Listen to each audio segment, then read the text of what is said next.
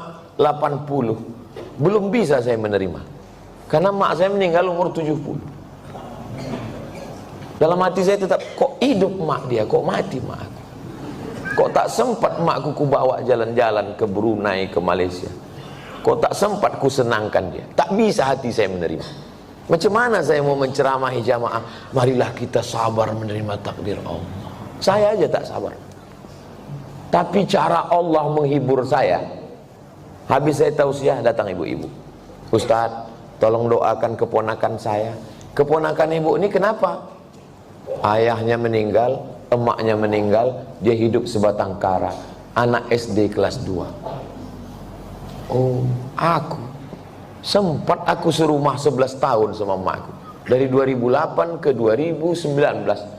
Ini budak nih kelas 2 SD sebatang kara. Ternyata yang membuat kita bisa sabar itu adalah ketika membandingkan dengan orang lain. Begitu cara Allah mengajar saya. Ayat tak mempan, hadis tak mempan. Kenapa tak? Saya yang berceramah, saya yang nyuruh orang sabar. Tak bisa saya terima. Tapi begitu dijumpakan Allah, oh rupanya. Maka diantaranya yang membuat kita kuat ini adalah dengan memperbanyak bercerita dengan orang. Kita ini kalau banyak bercerita, ngobrol dengan orang, itu menyadari betapa besarnya nikmat Allah kepada kita. Aku pula bisa begini-begini, kawan ini tak sempat berbakti, jumpa pun tak sempat. Yang kedua, bagaimana caranya? Caranya adalah menguatkan dalam hati bahwa innallaha katabal maqadir, Allah sudah menuliskan takdir 50 alfasana, 50.000 tahun qabla an yakhluqas samawati wal ard. Sebelum Allah menciptakan langit dan bumi, Allah sudah menuliskan takdirku 50.000 tahun sebelum Allah menciptakan langit dan sengaja dihunjamkan terus ke kepala. Abdul Somad, Allah sudah menuliskan 50.000 tahun sebelum menciptakan langit dan bumi bahwa kau sama emak kau itu cuma sampai 2019. Lebih dari itu bukan kuasa kau. Asal terlintas itu terus. Otak itu dihunjamkan dengan hadis itu. Yang ketiga, membuat sesuatu yang terus mengalir. Sedekah untuk santri, untuk Palestina. Asal teringat, baca Al-Fatihah. Teringat macam-macam, baca Al-Fatihah. Malam Jumat, baca Al-Kahfi, baca Yasin. Hadiahkan pahalanya. Undang anak yatim, fakir, miskin. 3 itulah cara untuk mengurangi beban hati kita. Allah berjanji kalau kita beribadah, falyabudu rabb hadzal bait, banyak-banyak beribadah. Allah cuma minta kita satu ibadah, balasannya Allah kasih 2. At'amahum min ju' wa amanahum min khauf. Kalau kau lapar, Allah kasih kau makan. Kalau kau risau, amanahum, Allah beri kau aman, tenang. Syaratnya banyak ibadah, perbanyak ibadah. Pagi sholat isyraq, sholat duha, malam bangun mandi, sholat sunat wudu, sholat sunat taubat, sholat sunat tahajud, sholat sunat hajat, zikir, banyak bertasbih, zikir 3 pilihan, zikir banyak, zikir pilihan 3. Pertama istighfar, yang kedua sholawat, yang ketiga afdalul zikri fa'lam annahu la ilaha illallah. Astaghfirullahaladzim, astaghfirullahaladzim, astaghfirullahaladzim. Kalau tuan membeli peniti, jangan ditusukkan ke sayur kubis. Kalau mik sudah mati, tandanya waktu sudah habis.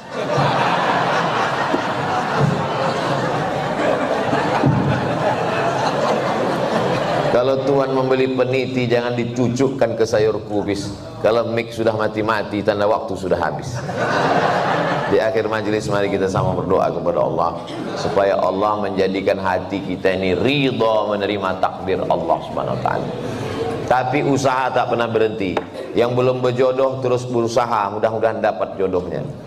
Yang belum garis dua terus berusaha, makan toge, makan kacang-kacang, makan sayur, berdoa. Nabi Ibrahim alaihissalam baru lahir anak Ismail umur 86 tahun.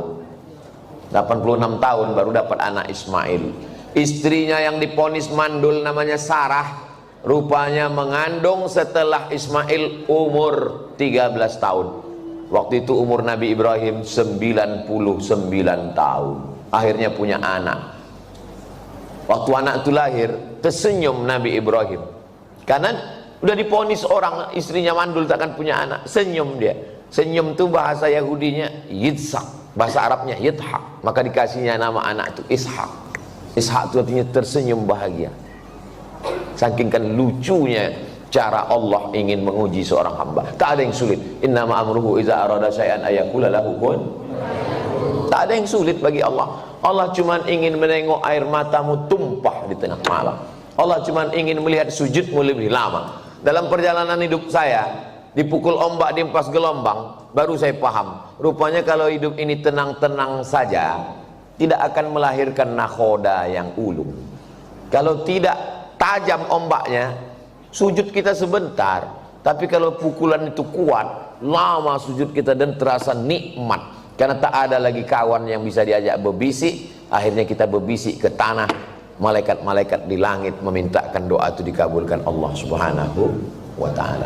Mudah-mudahan kita termasuk orang yang diberikan Allah kekuatan istiqomah iman dan Islam. Apa mazhab apabila setelah salam membuka tangan kanan, terus apa hukumnya? Assalamualaikum warahmatullahi. Assalamualaikum warahmatullahi. Saya kalau menjelaskan fikih biasanya begini menurut mazhab paling tua Hanafi, mazhab nomor 2 Maliki, mazhab nomor 3 Syafi'i, mazhab nomor 4 Hambali. Tentang bismillah. Bismillahirrahmanirrahim. Alhamdulillahi rabbil alamin. Mazhab Syafi'i. Alhamdulillahi rabbil alamin Ar-Rahmanir Rahim. Hanafi dan Hambali. Bismillahnya sir. Enggak pakai bismillah sama sekali. Allahu Akbar. Alhamdulillahi rabbil alamin. Maliki. Hanafi, Hambali enggak pakai bismillah jahar, sir. Syafi'i bismillah jahar. Maliki nggak pakai bismillah sama sekali. Tapi ada imam kami Pak Ustadz langsung Qul huwallahu ahad. Itu namanya imam grogi. Lupa dia baca Al-Fatihah. Sami Allahu liman hamidah.